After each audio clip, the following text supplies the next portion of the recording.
خندق کی جنگ جیتنے کے بعد ایک رات رسول اللہ صلی اللہ علیہ وسلم نے خواب دیکھا کہ وہ اپنے صحابہ کے ساتھ کعبے کا طواف کر رہے ہیں۔ تو اس ڈریم کو پورا کرنے کے لیے آپ رسول اللہ صلی اللہ علیہ وسلم نے 1500 ساتھیوں کے ساتھ مکہ کی طرف روانہ ہوئے، لیکن مکہ والوں نے ان کا راستہ روک دیا۔ رسول اللہ صلی اللہ علیہ وسلم نے ان کے ایمبیسڈر کو کہا کہ ہم صرف عمرہ کرنے کے لیے آئے ہیں۔ وہ بندہ واپس گیا اور مکہ والوں کو کہنے لگا، میں نے روم کے بادشاہ کیسر کو دیکھا ہے، ایران کے بادشاہ کسرا کو دیکھا ہے اور یمن کے بادشاہ کو بھی دیکھا ہے، لیکن میں نے محمد جیسا بادشاہ نہیں دیکھا کہ جب وہ وضو کرتے ہیں تو لوگ اس پانی کے قطرے کو زمین پہ ٹچ بھی نہیں ہونے دیتے۔ ایسے آدمی اور ایسے فالوور سے لڑنا امپاسبل ہے، تو میں کہتا ہوں کہ ان کی بات کو مان لو۔ لیکن افسوس انہوں نے یہ بات نہیں مانی۔ رسول اللہ صلی اللہ علیہ وسلم نے حضرت عمر کو کہا کہ تم جاؤ اور ان سے بات کرو، تو انہوں نے کہا میرا کوئی بھی رشتہ دار اتنا اسٹرانگ نہیں ہے کہ مکہ میں جو میرے پروٹیکشن کے لیے آ سکے، کیونکہ حضرت عمر کا تعلق تھا بنو عدی سے، جو کہ قریش میں ہی تھا، لیکن اتنا پاورفل خاندان نہیں تھا۔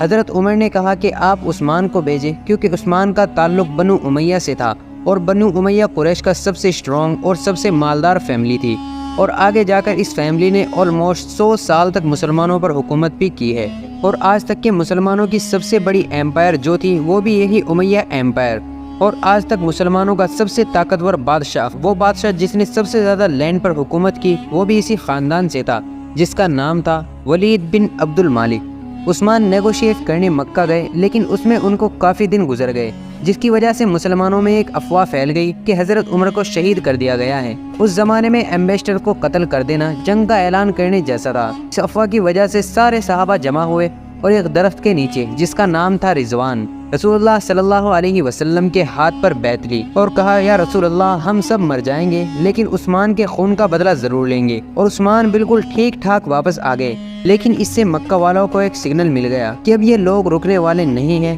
اتنی ٹینس سچویشن اور کنفیوژن میں آخر مسلمانوں اور کافروں کے درمیان ایک ایگریمنٹ سائن ہوا۔ نمبر 1، اس سال نہیں بلکہ اگلے سال آپ عمرہ کریں گے۔ نمبر 2، 10 سال کے لیے مکہ اور مدینہ کے درمیان کوئی بھی لڑائی نہیں ہوگی۔ نمبر 3، اگر مدینہ سے کوئی آدمی مکہ آئے اسلام چھوڑ کر تو اسے کچھ نہیں کہا جائے گا، لیکن اگر کوئی مکہ سے اسلام قبول کر کے مدینہ جائے تو اسے واپس کر دیا جائے گا۔ کسی بھی صحابی کو یہ ایگریمنٹ پسند نہیں آیا، کیونکہ اس میں تو بالکل کلیئرلی لگ رہا تھا کہ مکہ والے بدماشی کر رہے ہیں، لیکن رسول اللہ صلی اللہ علیہ وسلم نے ان سارے صحابیوں کی رائے ایک سائڈ میں رکھ کر ایگریمنٹ پر مہر لگا دی۔ جو بندہ مکہ کی طرف سے اس ایگریمنٹ کو سائن کر رہا تھا، جیسے ہی ایگریمنٹ سائن ہونے لگی، اس کا خود کا بیٹا مکہ سے بھاگ کر اسلام قبول کر کے یہاں پہنچ گیا، لیکن رسول اللہ صلی اللہ علیہ وسلم نے اس کو واپس کر دیا۔ وہ صحابی روتا رہا، چیختا رہا کہ مجھے ان ظالموں کو واپس مت کرو، لیکن اس کو واپس کر دیا گیا۔ کافی لوگ ایسے ہی آئے اور سب کو واپس بھیج دیا گیا۔ ایک دفعہ ایک عورت بھی مکہ چھوڑ کر مدینہ آئی، لیکن اس عورت کو واپس نہیں کیا گیا، کیونکہ مکہ والوں نے معاہدے میں ایک بہت بڑی غلطی کی تھی۔ اس معاہدے میں لکھا تھا کہ اگر کوئی آدمی مکہ سے مدینہ آئے تو اس کو واپس کیا جائے گا۔ عورت کا تو کسی نے کچھ بھی نہیں کہا، اور اسی طرح اگر کوئی آدمی اسلام قبول کر کے مدینہ آتا تو اس کو واپس کر دیا جاتا تھا، لیکن اگر کوئی عورت آتی تو اس کو مزے سے رہنے دیا جاتا تھا۔ یہ سسٹم کافی دنوں تک چلتا رہا۔ آخر ایک شخص آیا، ابو بشیر، رسول اللہ صلی اللہ علیہ وسلم نے اس کو بھی واپس کیا، لیکن وہ کسی طرح وہاں سے بھاگ کر مکہ اور مدینہ دونوں کو چھوڑ کر ادھر ان دی میڈین آف ناؤ رہنے لگا۔ آہستہ آہستہ بہت سارے لوگ مکہ سے مدینہ جاتے اور مدینہ سے ان کو واپس بھیج دیا جاتا، لیکن وہ مکہ کے بجائے ادھر ابو بشیر کے ساتھ رہنے لگے، اور یہاں آہستہ آہستہ ایک پورا ٹاؤن آباد ہو گیا۔ اور ان کی لوکیشن بھی بہت پرفیکٹ تھی کہ مکہ اور شام کے درمیان جو ٹریڈ کا راستہ تھا بالکل اسی کے پاس آباد تھے، تو انہوں نے آہستہ آہستہ مکہ والوں سے اپنا بدلہ لینا شروع کیا۔ اس ابو بشیر کے ڈاؤن کی وجہ مکہ والوں کا ملینز بلینز کا نقصان ہونے لگا۔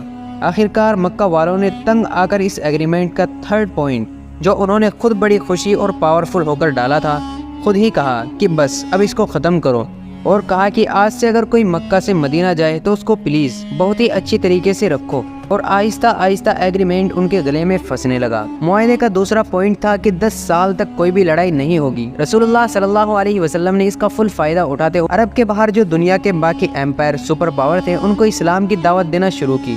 تو ایک لیٹر گیا حبشہ، آج کے زمانے میں ایتھیوپیا، دوسرا لیٹر گیا رومن ایمپائر ہرکل، اور تیسرا لیٹر ایران کے بادشاہ خسرو کے پاس۔ یہ آج کے زمانے میں تو ہمیں پتہ ہے کہ بڑی بات نہیں ہے، لیکن اس زمانے میں ان بادشاہوں کے لیے یہ ایسا تھا کہ آج کے زمانے میں کوئی غریب ٹرمپ کو خط بھیجے، لیکن اس ٹائم میں اور اب کے ٹائم میں بہت فرق ہے۔ 10 سال تک تو ویسے بھی جنگ نہیں ہونی تھی، تو مسلمانوں نے اس کا پورا فائدہ اٹھایا اور اس طرح سے اسلام پورے عرب میں پھیلنے لگا۔